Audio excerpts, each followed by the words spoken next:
Jadi begini, sistem penonaktifan itu yang PBI ini, khusus PBI yang karena sedang rame. Dari Kemensos itu ada keputusan, ya, terutama SK nomor 3 yang tahun 2026 berlaku 1 Februari. Nah itu tertanggalnya di situ 22 Januari. Dari Kemenkes lalu didaftarkan ke BPJS untuk tahun 2026 Februari itu ini jumlahnya kayak gitu. Berbasis pada yang keputusan Kemensos tadi.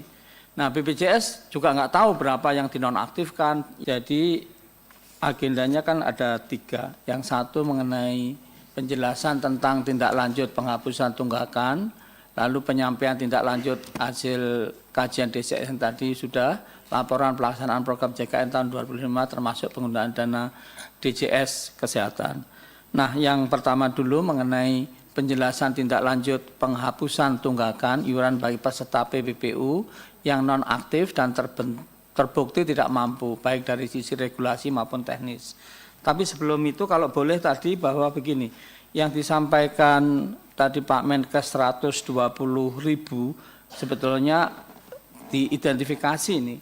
Jadi begini, sistem penonaktifan itu yang PBI ini, khusus PBI yang karena sedang rame.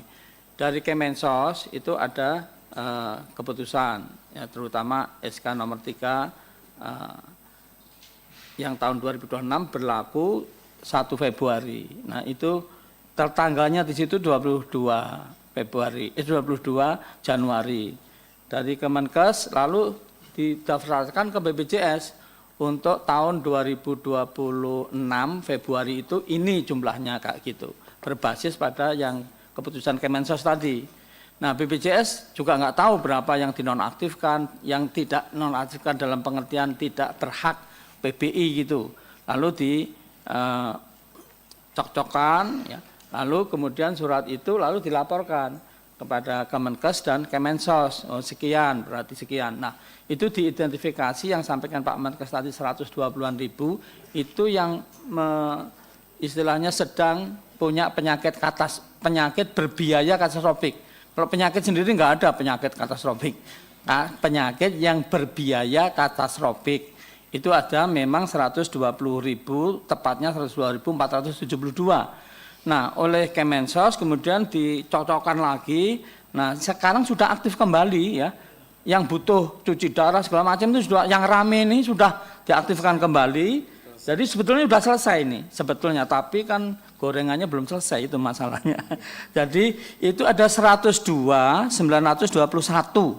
gitu. Jadi bukan 120 karena kenapa begitu? Karena seperti Bu Feli sampaikan tadi, sebagian sudah pindah segmen mengaktifkan atau sebagian sudah lapor ke dinas sosial kemudian dicocokkan, oh dia perlu pelayanan, diaktifkan lagi gitu. Jadi yang tinggal 102.921 itu sekarang sudah diaktifkan gitu.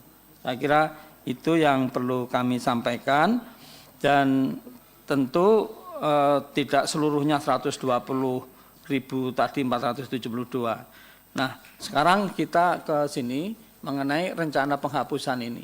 Jadi pemerintah tentu akan mengumumkan terkait dengan penghapusan tunggakan iuran ya. Nah, ketentuan lebih lanjut akan disampaikan pemerintah dan akan diterbitkan peraturan presiden terkait hal tersebut, dan ini sudah dibahas, tinggal nanti kita tunggulah keluar peraturan ini. Lalu BPJS Kesehatan tentunya mendukung kebijakan pemerintah tersebut. Berikutnya. Nah, kenapa? Karena latar belakangnya itu banyak peserta yang nonaktif tadi disampaikan. Kalau dari kepesertaannya BPJS ini luar biasa. Bayangkan tahun 2014 itu kepesertaannya masih sedikit ya. Belum sampai kira-kira 133 juta. Sekarang ini sudah 283 juta. Bahkan USA-nya itu ketua atau presiden dari ISA datang ke sini memberikan penghargaan karena begitu cepat.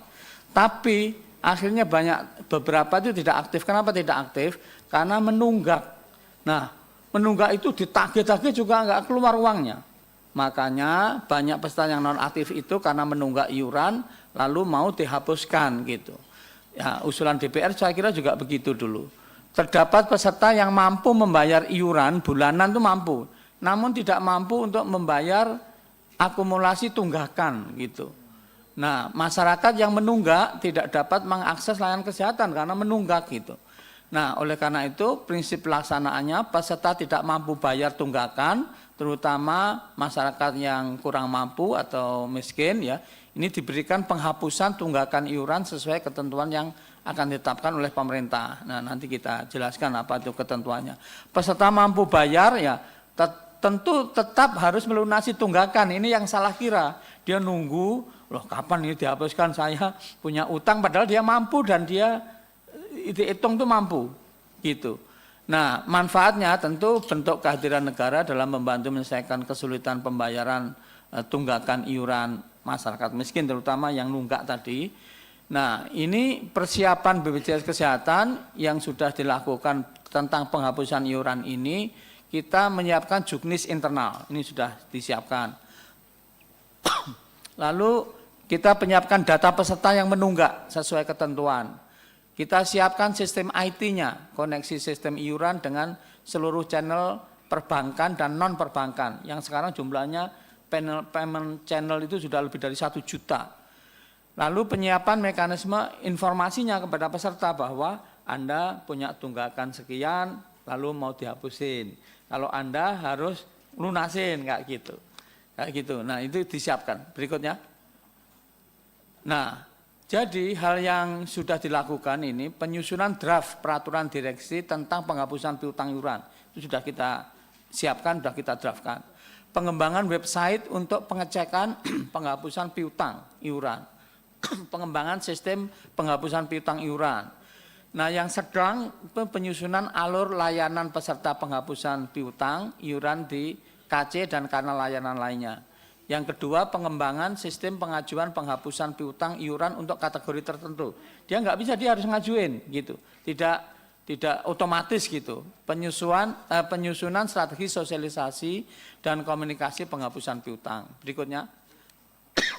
Nah, sebetulnya ini yang sering ditanyain, berapa kira-kira ya?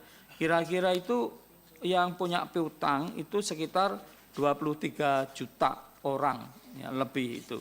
Nah, kemudian yang jumlah totalnya itu sekitar 14 triliun, gitu. 14 triliun atau 14 triliun 125.680.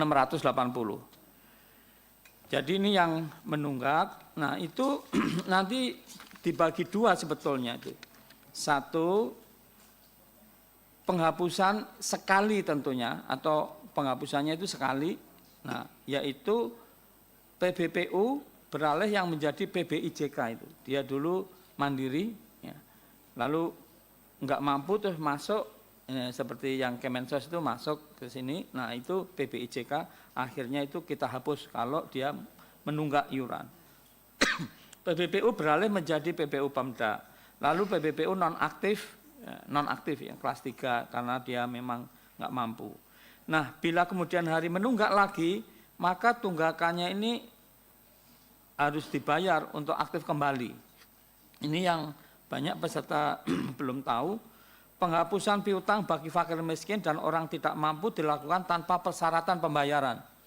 Jadi untuk yang miskin dan tidak mampu, terutama desilnya tentunya di bawah 4 ya, 1 sampai 4, di bawah 4. Nah, itu bisa otomatis ya.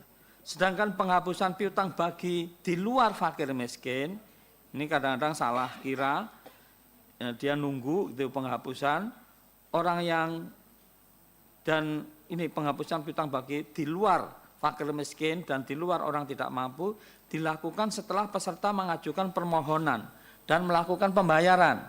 Jadi ini harus diketahui, karena dia kira tidak. Nah, tentu sedang peserta yang sudah meninggal, atau yang ganda kayak gitu itu dihapus ya, selamanya. Dan penghapusannya akan dilakukan secara berkala setiap 6 bulan sekali gitu untuk orang-orang yang katakanlah tadi sudah meninggal dan lain sebagainya.